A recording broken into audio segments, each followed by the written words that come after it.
Hey guys, it's a wrap for Final Book Support Group.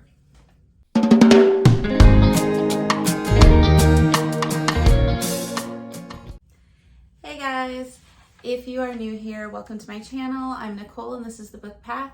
And if this isn't your first rodeo with me, thanks for sticking around. Just like it says, Final Book Support Group has wrapped up. It was a week-long readathon going from,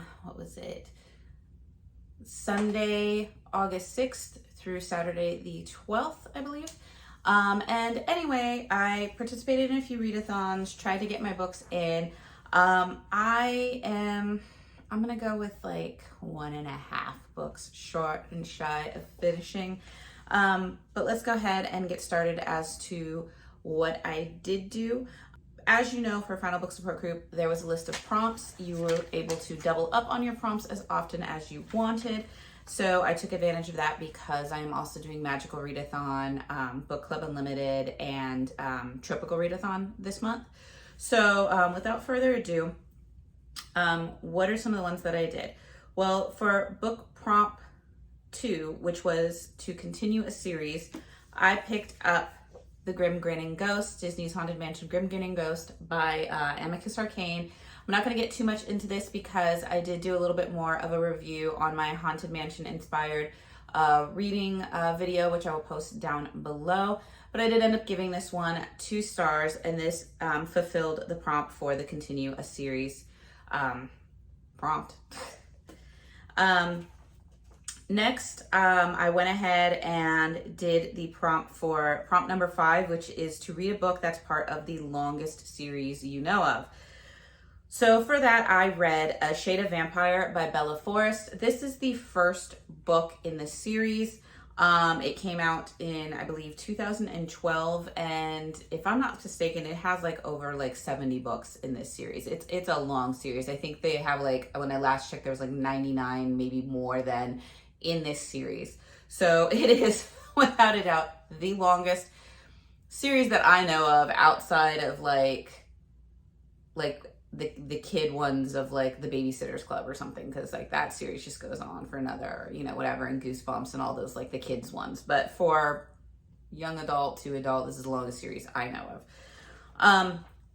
I read this book many years ago, at least 10 or more years ago, and just got out of the habit of reading. Life kind of took over, and so I wanted to go back to it because it's such a long series. I wanted to reread the first one to see if it was worth continuing, and it is. To me, I gave it a 5-star rating.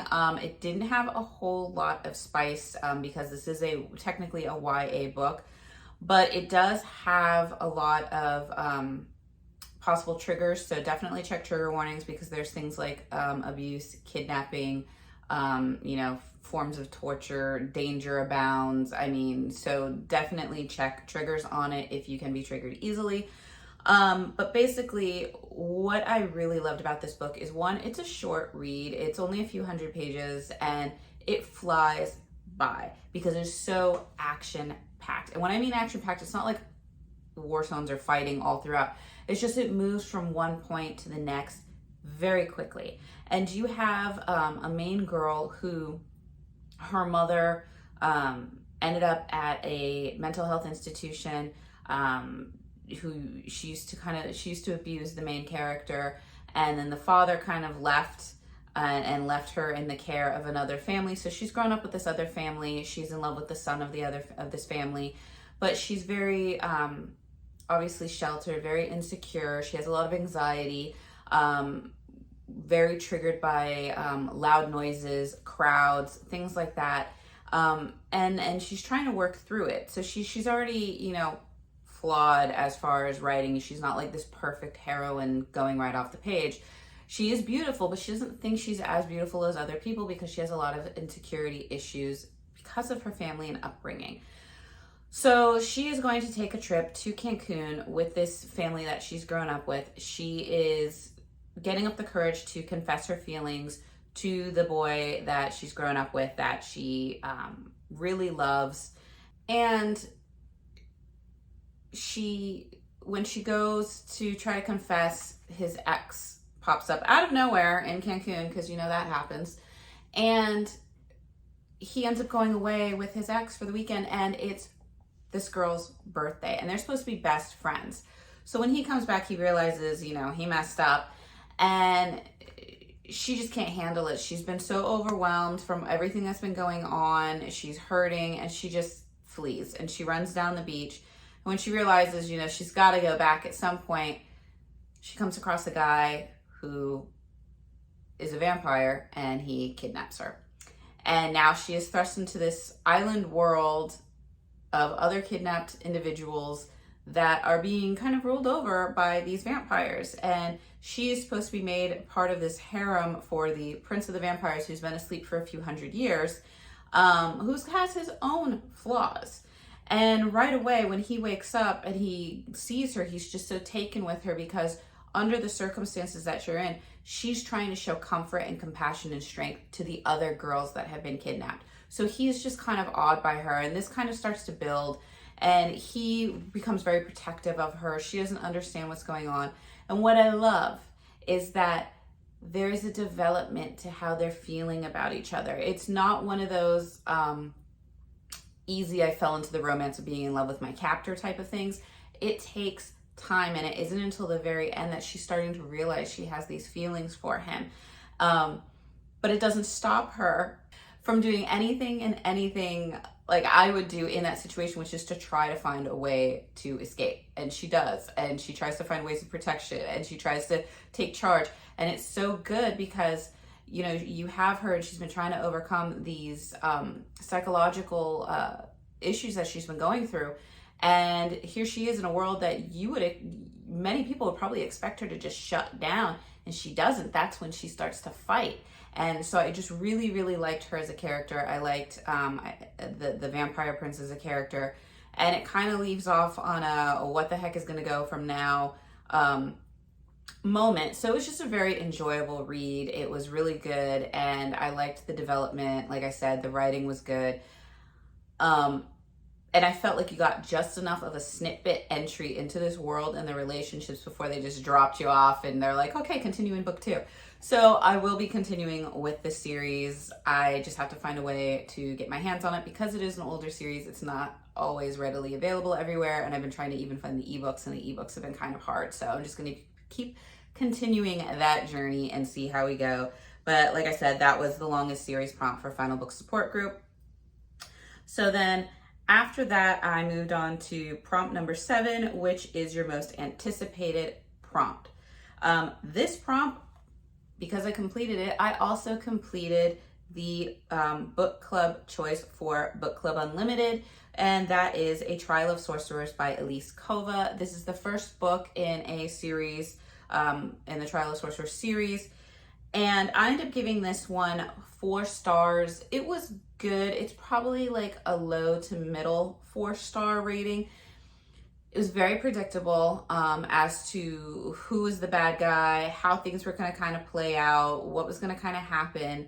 And it just kind of lacked a little bit more of making me really invested in it. Am I going to continue the series? Yes, because it was still a good series. It was still an interesting series. It's still a very interesting world where you have humans and you have sorcerers, and the sorcerers are very rare. So the human population is kind of wary of them. And so most of the sorcerers grow up in the Tower of Sorcery. They learn how to hone their elemental magics and try to help out where they can. And recently they discovered that they are not alone in the world. There are other lands out there. And one of these lands is full of elves. It's the island or the lands of Meru, I believe.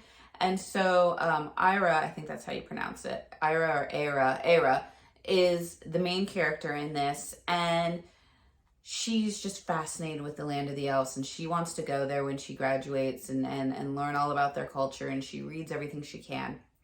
And what ends up happening is she is kind of put down by her family, kept in check, because a few years ago she didn't have full control of her magic, and she ended up accidentally killing someone and hurting other people. And so because of that, everybody's kind of wary around her. People kind of bully her. Her older brother kind of like feels protective of her, and he stayed behind in the tower, or so she thinks, in order to like keep watch on her. And her family, her uncles don't, they kind of head the institute or the tower of sorcery, and they don't really allow her the same freedoms and the same opportunities as everybody, because everybody's so wary of her losing control and people getting hurt again. And as the story continues, there is now going to be a competition amongst, I think it's like 5 kingdoms that have been found now, and the kingdom that Era lives in is going to take part in this, and it's all sorcerers to kind of show the unity of these kingdoms, almost like the Olympics kind of, but just for the magic wielders. And in order to compete there's going to be a competition now at the Tower of Sorcery amongst the water, kind of like your water elemental users, your fire elemental users, your earth. Because air is so rare, they pretty much already have their champion, and he's called Cullen, and he's like this kind of snobbish, boy, or is he? But as Era's wanting to participate because the combat and the trials are gonna be held on Meru, and she's always wanted to go. She feels like she can't because her brother wants to do it, and you should step aside and let your brother do it. And everybody just is kind of against her and not letting her do it. And so finally she starts to rebel. And once she starts to rebel, she's starting to create rifts in her and her family. And this is only magnified when she finds out some truths in her family. And it's just so kind of heart-wrenching, the things she goes through with her family unit, because just one of those ways of where you can love somebody, but you don't show it in the best of ways, or you don't show the support where they might really need it. You show it more out of fear than other things.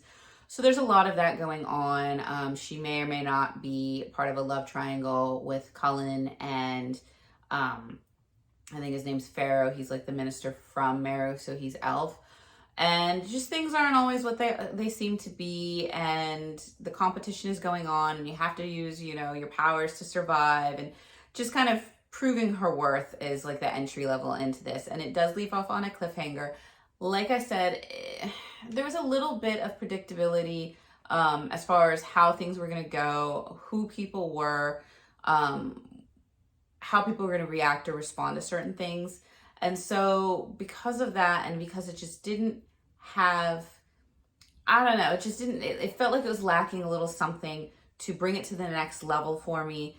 That's why I ended up giving it a 4-star rating. I still will continue with it because, like I said, it was a very interesting world that was created, very detailed.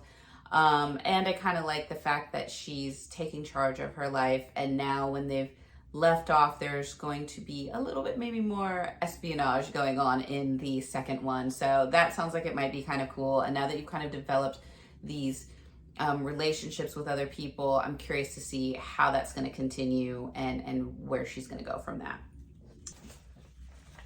And that brings me to the final book that I started but have yet to finish, and that is The Choice by Nora Roberts. I'm having the book check it here because the book is floating around somewhere waiting for me to pick it up again and finish it.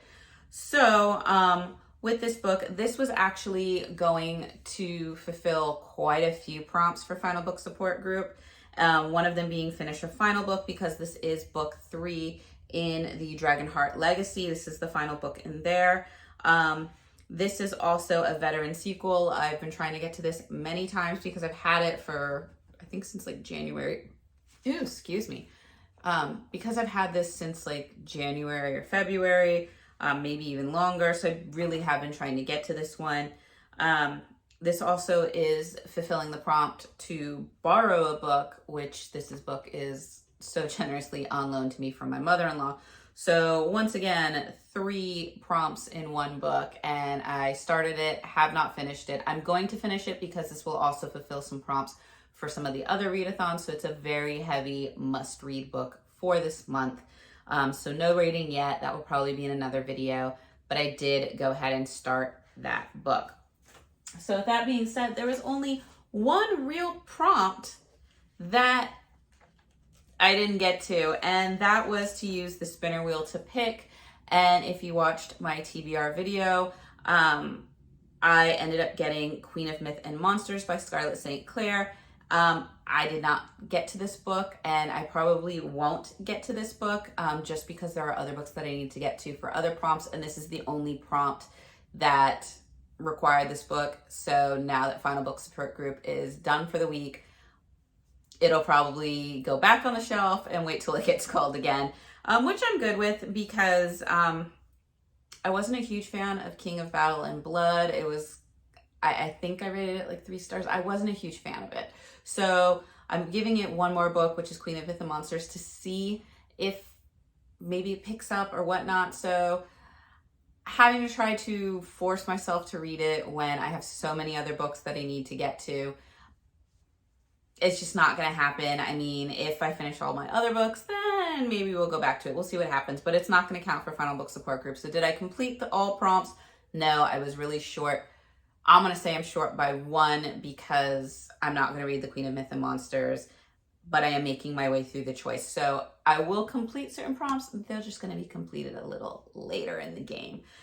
So with that being said, that is what I read for Final Book Support Group. It was a lot to get done in a week when, you know, life is happening and kids need to go to school.